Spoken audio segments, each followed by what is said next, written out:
Hey everybody, it's about 5:47 in the morning. I'm doing this outside so I don't wake up anybody.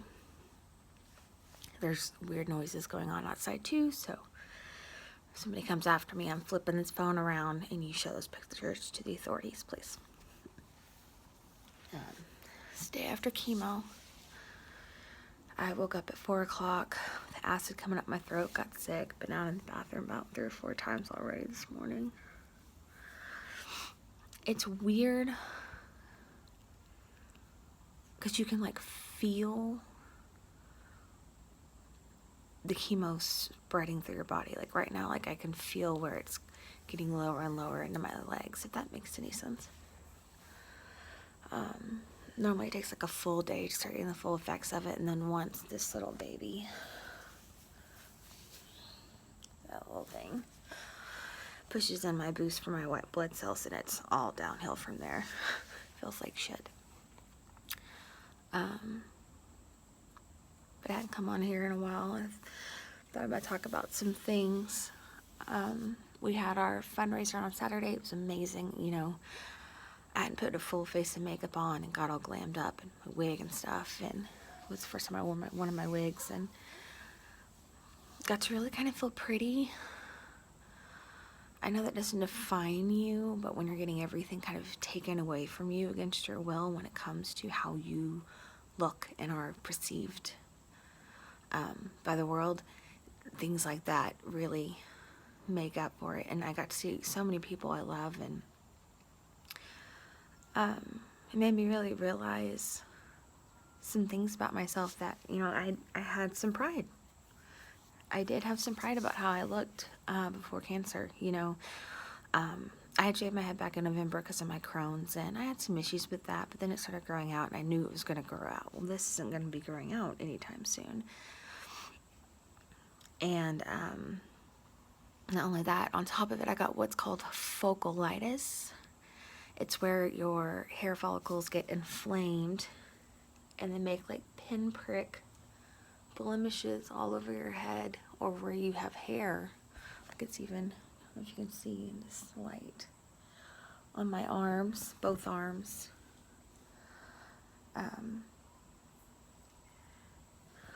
And the follicle gets inflamed. Sometimes it can get like 3 or 4 pieces of the baby hair stuck in it that have already fallen out, and it'll get in there and make a bump. But it was way worse. We've been treating it with hydrogen peroxide and coconut oil because I did look up the information for some remedies and stuff like that, so it's gotten a lot better. And then I've gotten some on my face as well. I've had a crack on my lip forever. I feel like either the Joker or Chibs from SOA with this thing going on. But they're little pinpoint, they call it pinpoint rash because they're not like huge blemishes, they're just little pinpoints. I have that all over my head, down my neck, I have it on my chest, on my stomach, on my legs, on my arms. Not okay with me. I think that's a squirrel. A squirrel or a serial killer, I don't know. And it made me realize how much pride I had. You know, I have battled with low self-esteem throughout my life. I think most women have on some sort of line of the spectrum of it. You know, I didn't get to finish my braces when I was younger, so my teeth moved.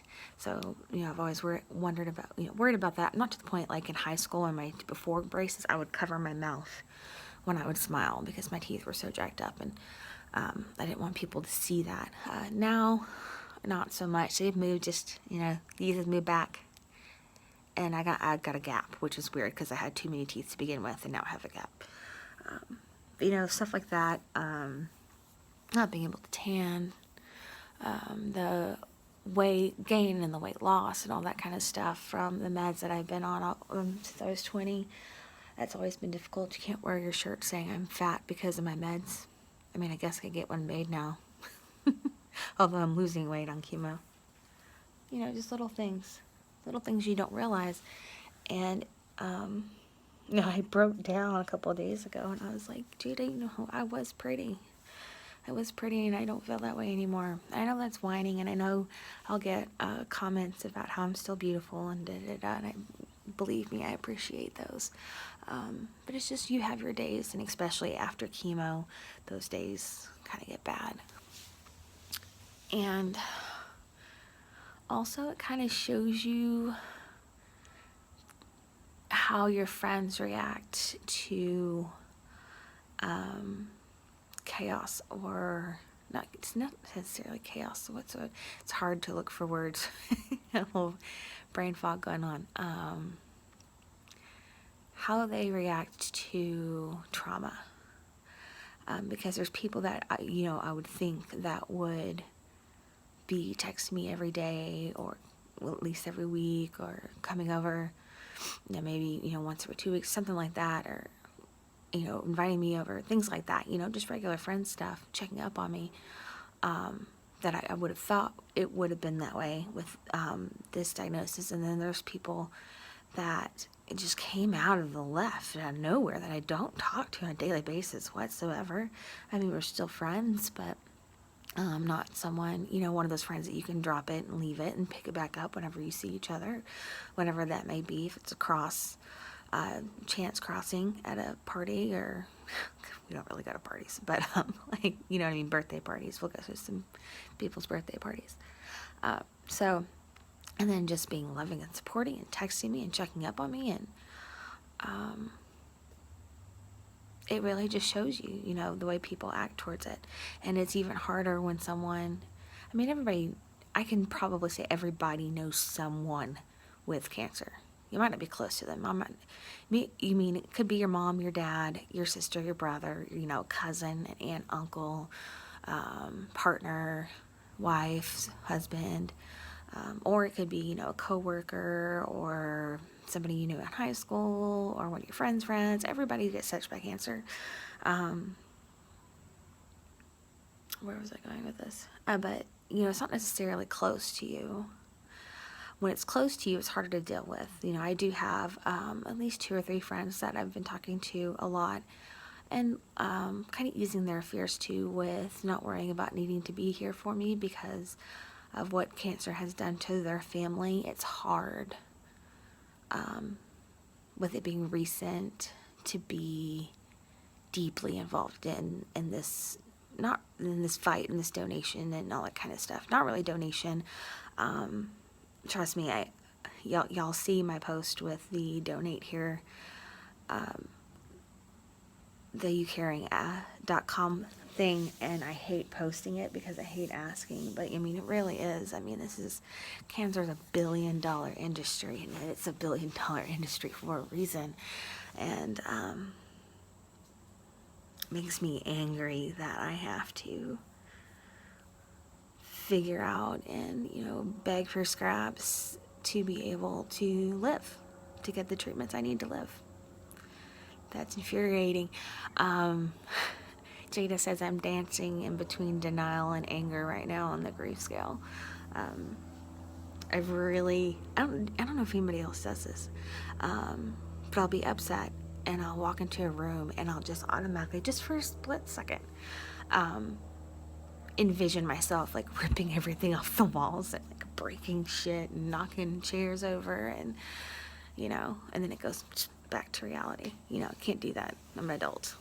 I want to be a toddler and be able to lay on the ground and throw a tantrum, because no one thinks it's supposed to happen to them, especially when you're this young. I hate that, there is a stigma where people think that older women who get this, it's breast cancer. That happens. You get older, that happens. It's not, they don't feel that way. That it just happens. It shouldn't have happened to them. That's what they feel like. Especially if they're a situation like me, where I had nobody in my known family history having breast cancer. I don't know my father's side. I didn't have any of the genes. We did the genetic testing. None of it came back positive. Smoking did not cause my breast cancer. I was told that by multiple doctors. So, if they're in that boat with me, this is supposed to happen. And just because I've been sick with Crohn's, and then last year I got the added of fibro and arthritis and all that kind of shit. It feels like I filled my karma in the health condition area, and I'm 34, so this definitely shouldn't happen to me. So since I am so young, unless I am rocking all of my breast cancer gear, which I tend to do, just so I don't have to talk about it, so it's just out there and they know when I walk out the door what's going on with the really white bald girl, that I'm not a skinhead. But they stare at me like, because if I had done this on purpose, then I'm a crazy, one of those freaky people. And it's another way that people just judge by the way you look. If I go out sometimes in regular clothing and people look at me, and I don't have a wig on, I don't have a hat on, nothing. And the looks I get sometimes, that I'm sure I know I got when I dyed my ends of my hair blue.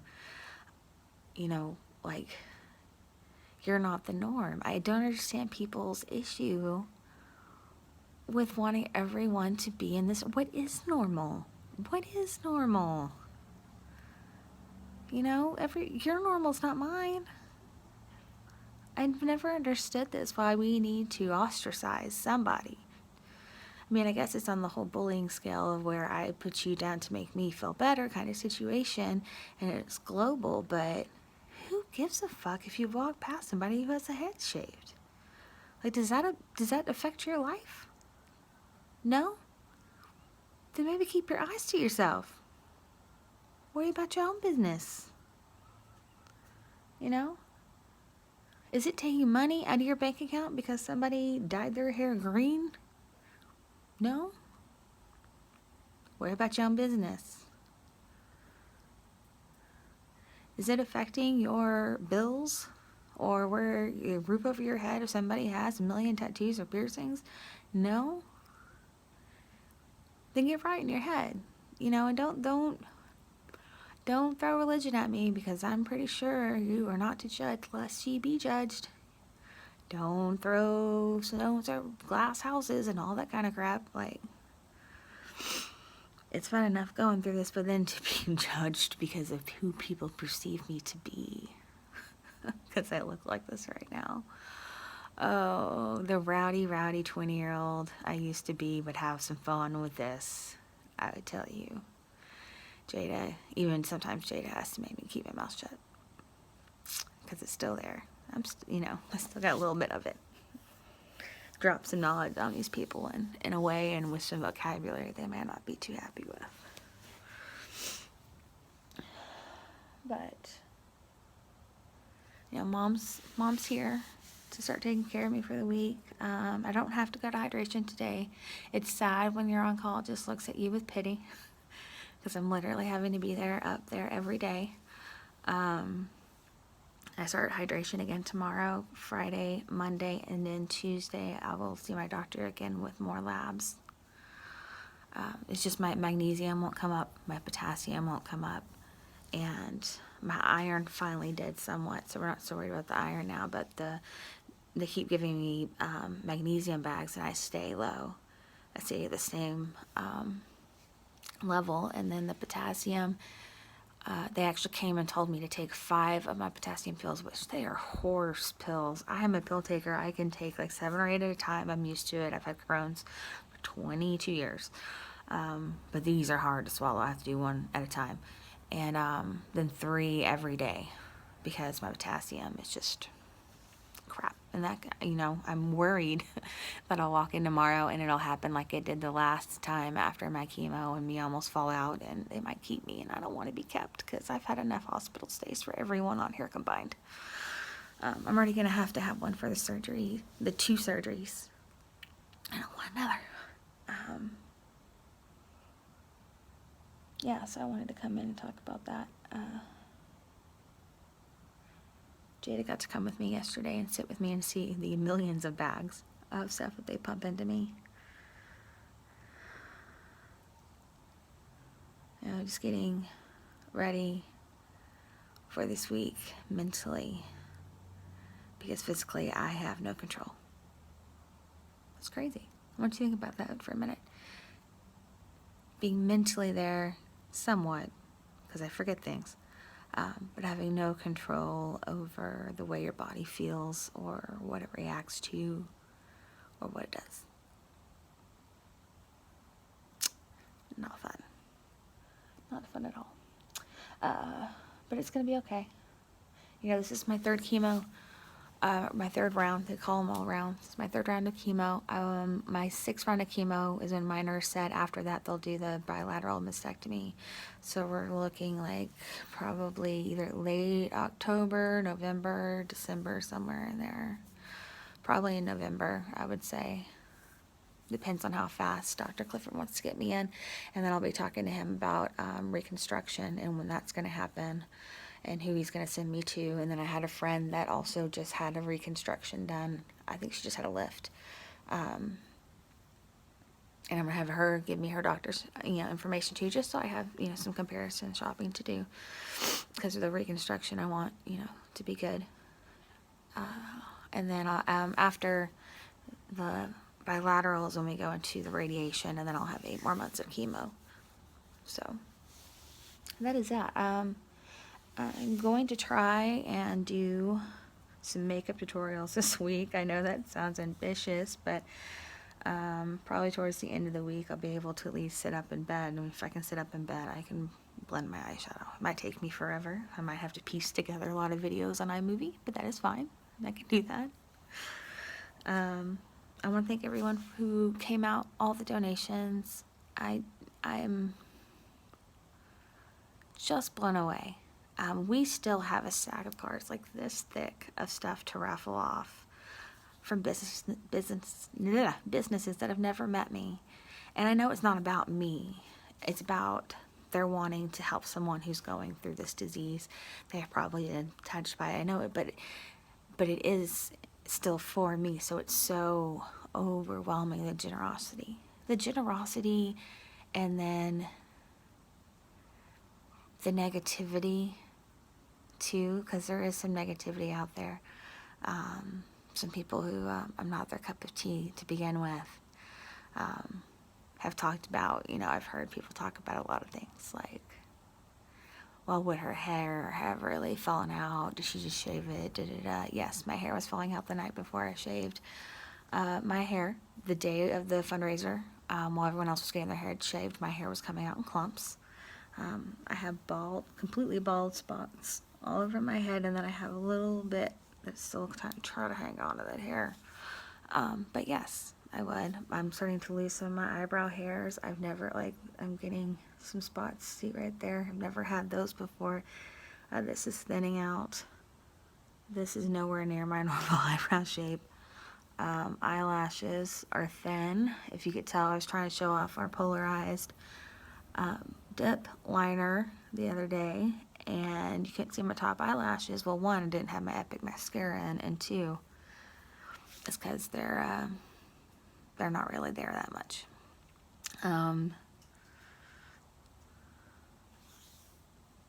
Some people saying that I'm doing the vlogs and the blogs for attention and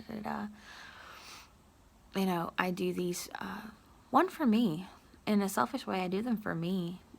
It's a way, kind of therapeutic way, almost like a journal to get it out there and then just have it out there and gone. And I might rewatch it once just to make sure everything lines up correctly and there's no issues with the video, but it's more to me to get out my feelings, and then I want it to reach as many people as possible, because those people that I know I can relate to with the chronic illnesses, the invisible illnesses, not just the cancer part, but the Crohn's colitis part, the arthritis part with my RA buddies, that kind of stuff. No, you're not alone, and that people experience these. And there's sometimes when I watch people's videos and somebody says something, I'm like, oh my God, I never would have thought somebody felt that same way about me that I do about that. I think that we need that in the world. We need that connectivity, and to know that you're not the only one. You're not the only one. It can feel that way, very much so. It can feel that way, because everyone can love me and be there for me, but nobody.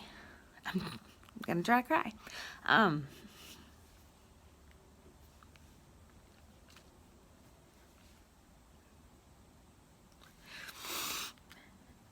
nobody can go through this physically or know that it's with me unless they've gone through too. So, and I don't want them to. I hope this never touches our family again. So, no tears. Oh my goodness. Or there's one more I was trying to think of.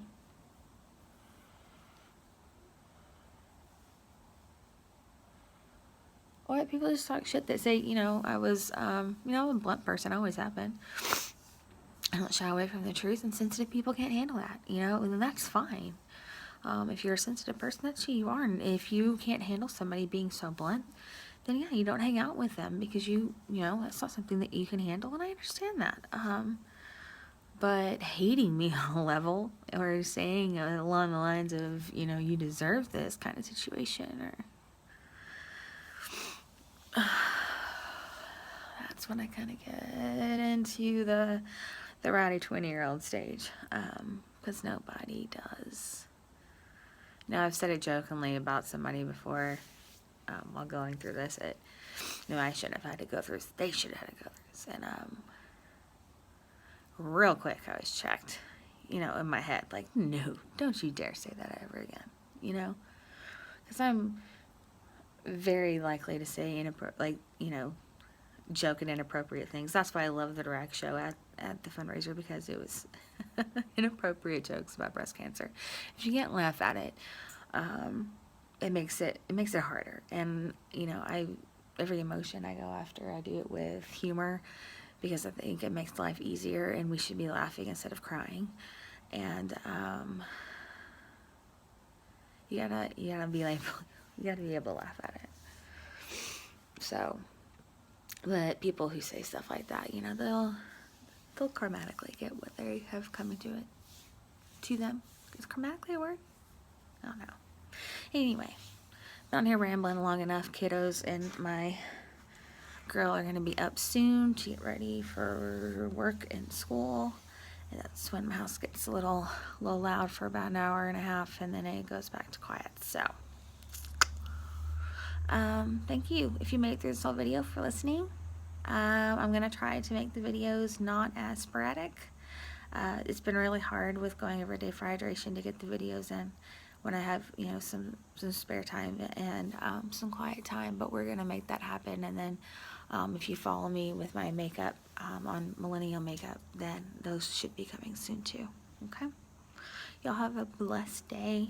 I hope everything goes great for y'all. It is Wednesday. I thought it was Wednesday yesterday.